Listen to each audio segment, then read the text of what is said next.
أنا الآن متواجد في بنغلاديش يمكن 5 أيام. نعم. كيف بنغلاديش؟ بنغلاديش بلد جميل وشعب طيب. البلد البلد جميلة جدا. أنا لم أحضر من قبل، حضرت يوم كيف واحد. جديد بلاد مالنا؟ الدكتور يونس الله يبارك فيه إن شاء الله ويطور البلد بإذن الله ويسعد الشعب البنغالي بإذن الله. मुबारक हो मुबारक हो मुबारक हो मुबारक जश्न शादी मुबारक हो नौश मियां तेरी जोड़ी हमेशा सलामत है हर घड़ी तुझ पे हो फजले रब्बुल उला तेरी जोड़ी हमेशा सलामत है मुबारक मुबारक हो मुबारक हो मुबारक हो मुबारक हो। আপনার কেমন লাগতেছে এই যে আপনার কপিল আপনার কাছে আসলেন এই বিয়েতে, আপনার কেমন লাগতেছে? আচ্ছা, অবশ্যই ভালো লাগার কথা। একজন সৌদি নাগরিক হিসাবে বাংলাদেশে আসবো, এটা আসলে সবাই ভালো লাগার কথা। আর এটা আপনার জন্য একটা গর্ব, কারণ যে মানুষ তো আসলে সৌদিয়ান আমরা জানি ওনারা সহজে বাংলাদেশে আসেন না বা সফর করেন না, ওনারা একটু ভয় পান। আপনি সেই বিশ্বাসটুকু ওনাকে দিতে পারছেন? হ্যাঁ, আমার প্রতি, আমার বড় ভাইয়ের প্রতি ওর অধীর বিশ্বাস আছে যে আমরা থাকতে ওর কোনো সমস্যা, ওর সিকিউরিটি বলেন বা যেই কোনো কিছু বলেন। আর ও খুব মাটির মানুষ, ও আমাদের সাথে খুব ফ্রিলি, খুব ইজিলি মিশে, মানে কোনো দ্বিধা করে না, কোনো ই করে না যে ও সৌদি আমরা বাঙালি। মানে ওর ভিতরে কোনো ভেদাভেদ নেই, অহংকার বা কোনো কিছু নেই ওর ভিতরে। কত বছর ধরে ওনার সাথে কাজ করছেন? আমি প্রায় 3 বছর ধরে ওনার কাছে আছি। কেমন কাজ, মানে আপনি তো বলতেছেন অনেক ভালো, আলহামদুলিল্লাহ। হ্যাঁ, কাজ তো আলহামদুলিল্লাহ অনেক ভালো। ও তো আমাকে কখনো আমিল ভাবে না যে আমি ওর আমিল, সবসময় ভাই হিসাবে, ওর ফ্যামিলি মেম্বার, ওর মানে পুরো হোল ফ্যামিলি সবাই আমাদেরকে চিনে, যেটা আমাদের ভাই, ছোট ভাই, ঠিক আছে। তো মানে ফ্যামিলি মেম্বার হিসাবে পরিচয় করা যায় যে কোনো জায়গায়। ওদের নিয়ে আপনার ভাইয়ের সাথে কথা বলবো। আসসালামু আলাইকুম, ভালো আছেন? আপনি কত বছর ধরে আছেন? যে আমি তো সৌদিতে 10 বছর। 10 বছর। ওনার সাথে আছেন? না, ওনার সাথে 4 বছর। উনি যে আসলো বাংলাদেশে আজকে, আপনার কেমন লাগতেছে? অবশ্যই আমার ভালো লাগতেছে, কারণ আমার খুশি, আমার সাথে আসছে, আমার প্রতি ওর যে বিশ্বাস এবং যে ভালোবাসা, এটার ও একটা বহিঃপ্রকাশ করলো যে হ্যাঁ, ও আমার সাথে আমার দেশে আসছে, আমার ছোট ভাইয়ের বিয়েতে আসছে। অবশ্যই এটা আমার ভালো লাগে। তুমি কেমন আছো? এই বিয়েতে আসলে তোমার কেমন লাগতেছে?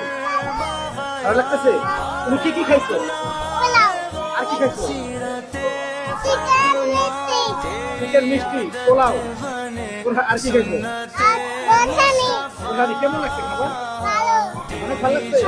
এরপরে কিছু অনেক আনন্দ। বিয়ে মানেই তো সব আত্মীয় স্বজন একসাথে দেখার জন্য। এমনি তো মনে হয় সময়তে কাউরে কাউরে দেখা যায় না, কিন্তু বিয়ে মানে উৎসব হলে সবাই এক দেশ, এ তো একটা আনন্দ। জি জি, মানে কি বলা, মানে অনেক এত সুন্দর হয়েছে যে কিছু বলার নাই, বুঝছেন? অনেক অনেক সুন্দর হয়েছে। আর প্রথমত আমাদের ভাইয়া বিয়ে করছে, আরো আনন্দ হইতেছে। एक दूजे के हामी यूं नासिर बनो दरमिया तेरे कोई भी झगड़ा ना हो दे खुदा সারাদিকে আপনাকে ধন্যবাদ আমাকে সাক্ষাৎকার নেওয়ার জন্য। আজকের এই বিয়েটা অত্যন্ত আনন্দের মনে হইতেছে আমার কাছে, এই জন্যই যে সবচেয়ে খুশি বিষয় হলো যে আমার ভাতিজার বিয়া সজল মাহমুদ, তার সাথে তার মালিক কবির সৌদিয়ান, সে আসাতে আমাদের এই অনুষ্ঠানটা অত্যন্ত সুন্দর এবং ভালো হয়েছে এবং সবাই এই বিষয়ে আনন্দিত।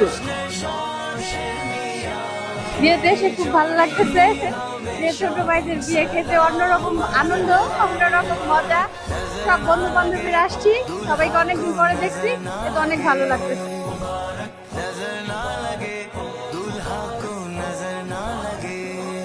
আসলে উনি আসাতে বাংলাদেশের কালচারটা, আমাদের যে কিভাবে হয় এই অনুষ্ঠানটা দেখতে পারতেছে, এটাই অনেক।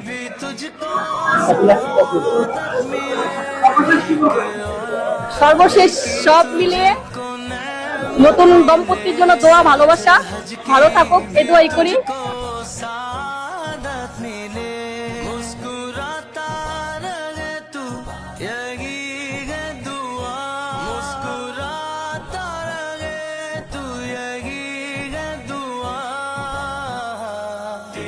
जोड़ी চলো এখানে দিলে আমার আমার তো এক বন্ধুর ছোট ভাইয়ের বিয়ে। আমি শুনছি ও অবশ্য সৌদি আরব থাকে, তাই না? আমি যেটুকু জানি আর কি। ওর মনে হয় কফিল আসছে এই অনুষ্ঠান উপলক্ষে, তাই না? তা আমি একটা প্রবাসী, কুয়েত প্রবাসী। তো কফিলা মানে খুবই, আমি মনে করি ওর সাথে ভালো আন্ডারস্ট্যান্ড, হ্যাঁ, খুবই ভালো সম্পর্ক। একজন কফিল আওয়া মানে দেশে, হ্যাঁ, আমাদের অনেক একটা প্রাপ্য যেন উনি একটা কফিল আসছে আমাদের এখানে, এবং কি আমার বিয়ের উপলক্ষে বা আমার বন্ধুর ভাইয়ের বিয়ের উপলক্ষে। তা আসলে এটা আমাদের জন্য একটা প্লাস পয়েন্ট, এবং কি আমাদের গৌরবের বিষয়, আমাদের প্রবাসীর জন্য, প্রবাসীদের জন্য গৌরবের বিষয়। खुशियाँ आता तेरी जोड़ी हमेशा सलामत रहे दीन के रास्ते पर ही चलते रहो बेहयाई से हर लम्हा बचते रहो পোলাও, গরুর মাংস, से অনেক तेरी जोड़ी অনেক ভালো লাগছে। খাই আসছি। সৌদি থেকে মানুষ আসছে, কফিল আসছে, তার সাথে ছবি তুললাম, কথা বললাম, ভালোই লাগলো। বললো যে কেমন আছো, বললাম ভালো, অনেক কিছুই কথা বললাম। मुबारक हो एक दूजे की इज्जत तू करता रहे एक दूजे का हक भी निभाता रहे एक दूजे की इज्जत तू करता रहे एक दूजे का हक भी निभाता रहे रब से करता है शौक़